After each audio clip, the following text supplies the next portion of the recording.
All right, ladies and gentlemen, boys and girls, welcome back. Harmless Dave here, talking real music in real time, for real people and with real people, just like you and me. And then, okay, Darren's over there. Darren is coming to us live, Mr. Sleeve Saturday, one of the great up and coming channels on YouTube.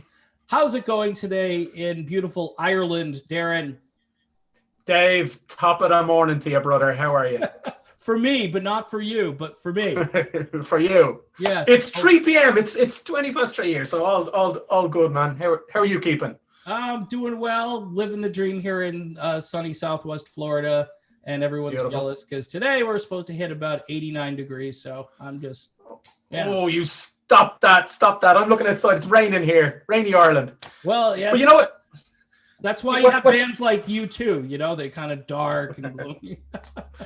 But what cheers everything up is a bit of Journey talk, and I can never get bored talking about Journey. So maybe I can brighten up my day a little bit this side by talking about Journey to your good self, the Journey expert of YouTube. Yeah, I don't know about that.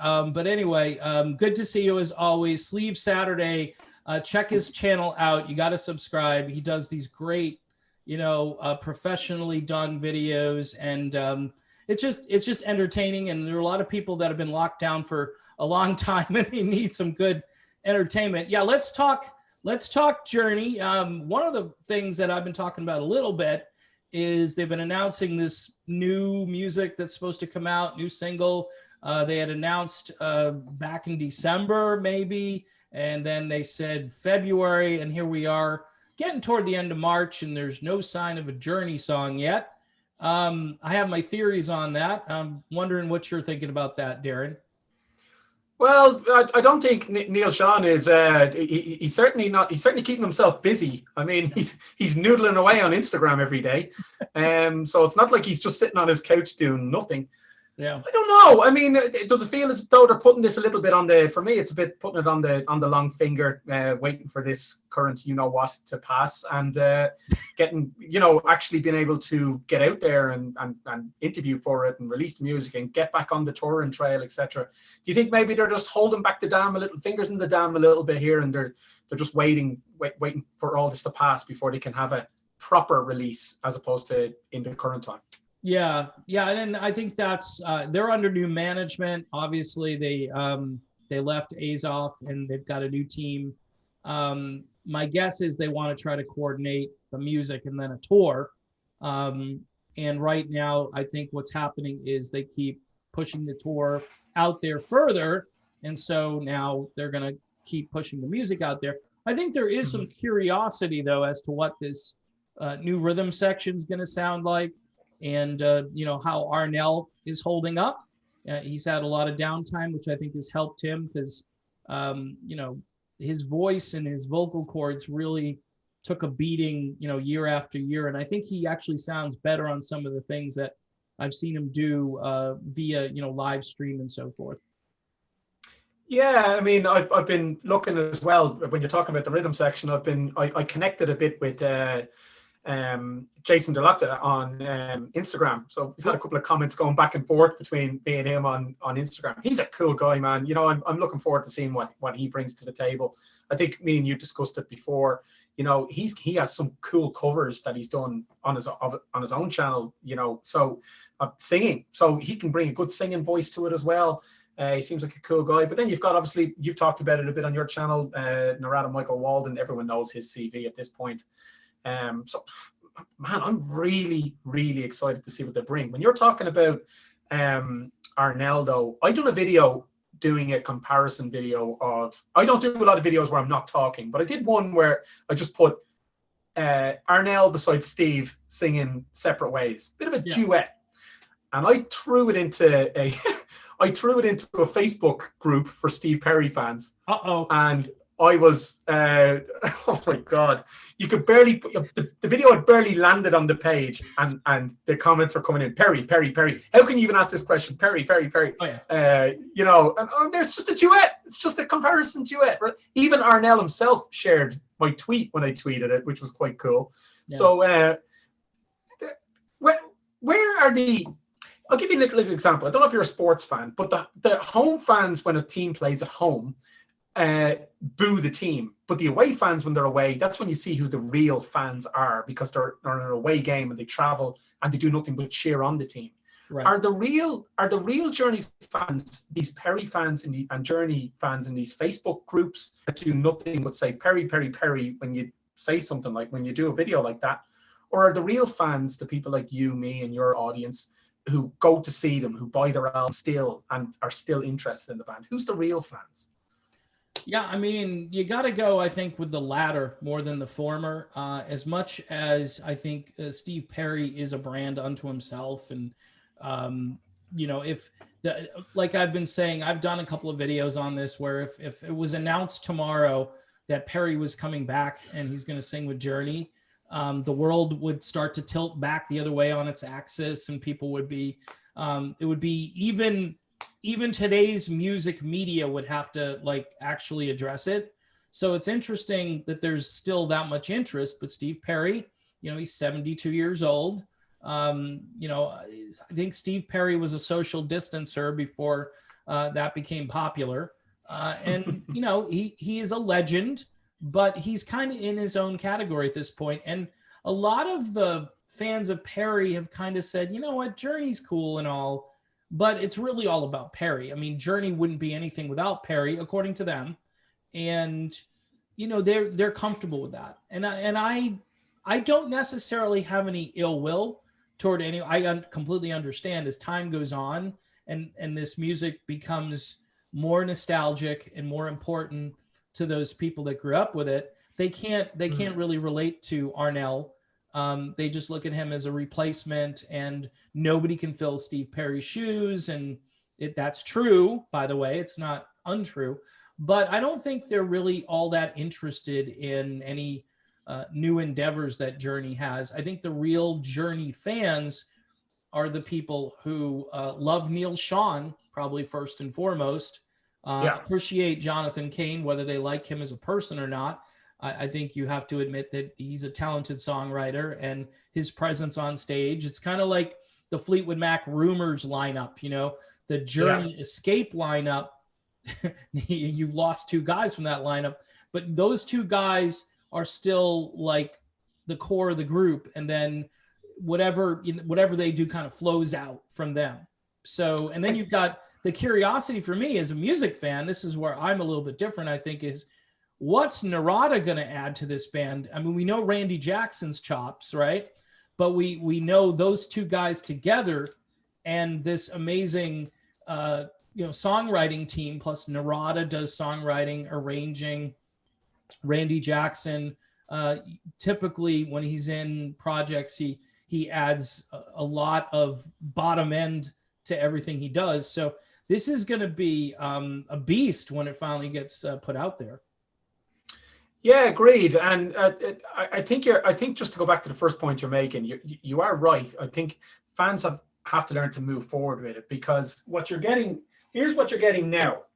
That's the sound you're getting now with Steve Perry. That's what it sounds like now. It does not sound like that. Right. That's not what you'd get that's not what you get on a live gig. You would get this. Right. And I think if Journey were touring with Steve Perry and he did come back to the band, I think overall, I'm a huge Perry fan, I think you'll get a better experience with Arnell. Anyway, you might as well have Arnell on stage with him at this point. Right. I think they could do something. You've talked about it a number of times. Why not maybe bring out, like they did with Lou Graham of Foreigner, bring Steve out, let him sing in Open Arms, or let him sing not Separate Ways, but let him sing, Open Arms or Faithfully or something like that, and do a little bit of a hybrid, something like that. Yeah. Going forward.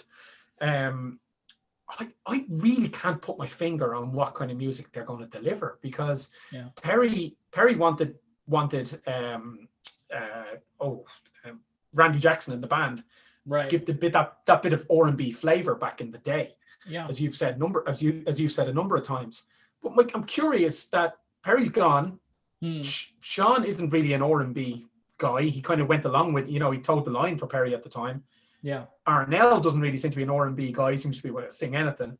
I just can't put my finger on what they're going to release. I think it'll be a bit more rock based. I mean, that's what their albums with Arnell have been like so far, haven't they? Escape was quite harder. Yeah.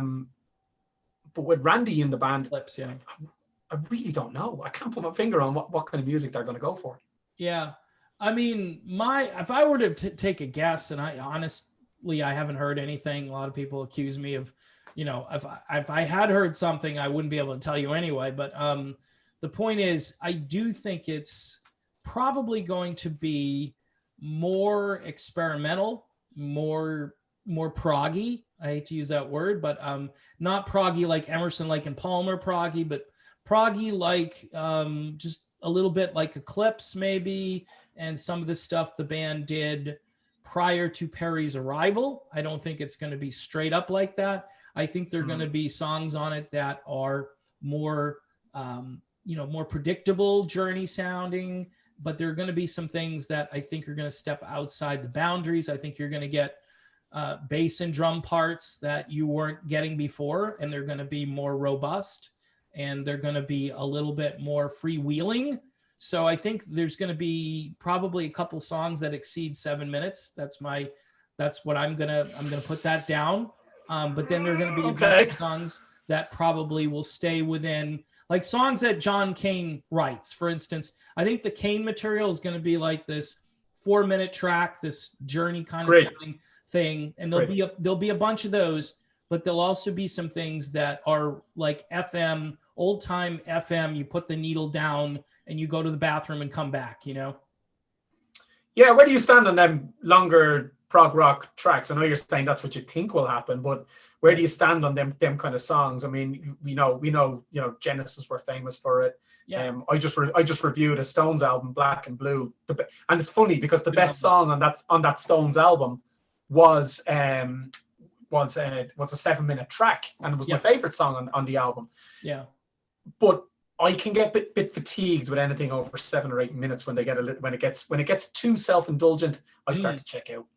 Yeah, well, and I understand where you're coming from, and this is the divide maybe a little bit too between the more pop-oriented Perry fans. We'll call it the Perry-Kane connection, because I think those two guys knew how to write a song. Although Perry didn't like being constrained, he was the guy who said, "No, you're leaving that guitar solo into Who's Crying Now. You're leaving the whole thing." The record label didn't like it. Radio stations hated it. I remember, not being in radio, but, you'd have outros like that and the DJ would start to talk. And Perry said, "I don't care if he talks as long as the song keeps playing underneath the guy." So it's interesting because I think Sean at this stage in his career is going to say, "Screw it. I'm going to do what I want to do. And these guys can come along for it." And by the way, Narada, if you go back into his 70s music history, he's a jam boy. He's going to want to jam out. Randy Jackson never shied away from extended bass solos and so forth. And I'm not saying all the music is going to be like that, but I do think, in the old days, you might have 1 or 2 tracks and people would consider those kind of, like you said, self-indulgent, kind of throwaway material, like the band's just filling up the album. They could have 13, 14 songs. We don't know. In this age where you can put out all of that music and still fit it on a CD, and not too many people are buying CDs anyway, so it doesn't really matter. There's a good chance that you're going to hear Neil kind of stretching out. We'll say that. And I've no problem with that. I mean, if Neil wants to stretch out, that's good. I love listening to Neil's stuff, but I've said a couple of times that I like a good 45-minute album. 10 tracks, 11 tracks, 45 minutes.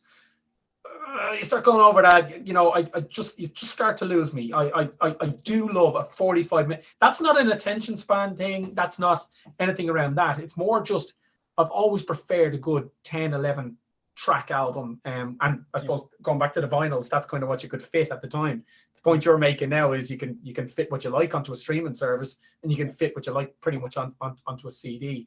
Are you, despite the length of the songs, when it comes to Journey and their new record, are you hoping for maybe a good, the Trial by Fire album is a long album. Oh my God, there's a lot of songs on that. Are you hoping for something a bit like that with Journey now? Nice flavor, nice eclectic mix, 15 songs, Are you with me? You like a bit more the 10 tracks, 45-minute kind of thing?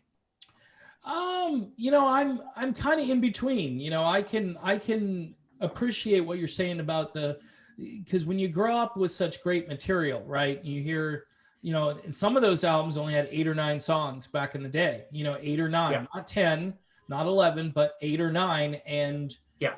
most of them were really great songs. I mean, yes, a lot of times a band would create a single and then have to build an album around the single. The record label's like, okay, we got this single. Now you guys have to come up with an album. And you could tell when they were just putting filler and fluff around it. I'm thinking like Tommy Two-Tone and Greg Kinn Band and things like that, where, the one song was ultimately the only thing to listen to. With Journey, there's so much great material that didn't hit the airwaves in the day, even with radio the way it was, and now it's so much different. I think it's kind of, I mean, I like both things. There are some longer records that I enjoy, but you're right, and for me it is kind of like, if you're not hitting me with good material one after another, and the songs are really lengthy, and you get through one song, you're like, that was pretty good. And then you hear another song and you say, okay, that's pretty good. But now your attention span, you're starting to think to yourself, okay, am I going to continue listening to this? Am I going to, in the old days, we used to fast forward. Are we going to fast forward? So I don't know. This is the divide really between the traditional sort of old school Journey fans who may have been around even prior to Perry, and they just want to hear Neil just tear it up, or the nostalgia fans that kind of even got hooked back in when the Revelation album came out, because that was really true to form. Even though Arnell was new, that was a true to form Journey record. Those songs were concise, they were well produced, they were well written, and they belonged on they were really radio friendly. All of them, most of them were radio friendly. But Eclipse comes out afterwards and tears that right off, and Neil just goes for it, and the critics liked it. I liked it, but I go back and every so often I'll listen to it, and there's some good tracks on it, but that was not a radio friendly record for them at all. Do you know what I'd love to see? Now, this will never happen, right? But what I would love, and it's not certainly not going to happen on the upcoming record, but I would love to see a Journey record, right? Where it's a concept album, and you brought back Greg, you had the two Steves, you had Arnell, you even had your friend whose name escaped, Jeff Scott Soto, right? Yeah. You had them all in it. Everyone got a couple of tracks each, and you just told a story, and it's almost a story of them. I'm not saying a Meatloaf opera. I'm not saying that. I'm just saying a concept album that told a story through it, and you had 2 songs by every singer that ever sang for Journey. How cool would that be? I mean, that's just ridiculous talk, but that'd be so cool. You know what? At this stage, it would be cool in general. It's like everybody kind of forgives everybody and just says, hey, let's just put out music that's really good for the fans, and we could tell the story about this. And it's kind of like when like Joe Bonamassa or one of those guys, guitar players, and they have all these different singers sing on every track, and it's cool. It's interesting to hear what Axl Rose will sound like singing this song or whatever. I'm just throwing out arbitrary examples. I don't know if that actually happened, but the point is, I mean, it's a brilliant idea. In fact, I think I might have done a video a long time ago where I talked about, you could bring a lot of these people in just one more time. And Robert Fleischman, believe it or not, a guy who sang for Journey and was kicked out, but then sang for Vinnie Vincent, right? And became a little bigger, but his voice, I think, got better over time. I don't know what he sounds like today, but why not? Why not just give him a track? Robert Fleischman. Imagine you could have weird duets. You could have Robert Fleischman singing with Jeff Scott Soto. You could have Greg Raleigh and Arnell Pineda. I mean, there's a lot of things, that could happen. And all of these guys, though, they're all pretty busy in what they're all doing. Greg is still doing his solo thing, and also very much with Ringo still. I don't know if Ringo's going to go out again. He's Oh no. Well, I agree with you. They're all very busy, and this is I'm almost talking dream team kind of stuff. It's yeah. not. It's never going to happen. It'd be so cool though, just to hear everyone on one album and just do it that way. But even aside from that, I would love to see a Journey concept album, just even with Arnell, and just see how what kind of story they tell. I do love a good thread through an album, and you don't see them too much anymore. Good concept album. I don't know. Maybe Journey wouldn't want to do it, or maybe they can't do it, but be interesting. Yeah, no, I mean, Journey, see, the thing with Journey is they never, even though they were probably the perfect band to do a concept album, their songwriters were always had kind of like their own thing. Like Raleigh had his own way to write songs, and he wasn't telling a story throughout. And a lot of times they'd mix it up. They'd do a cover of like a Beatles song, or they would do something to kind of change it up and have a full album. With Perry and Sean and Kane, those guys were very much focused on like writing really good songs and not putting anything together. They weren't like Pete Townsend, like sitting there going, okay, this would be a great concept album, But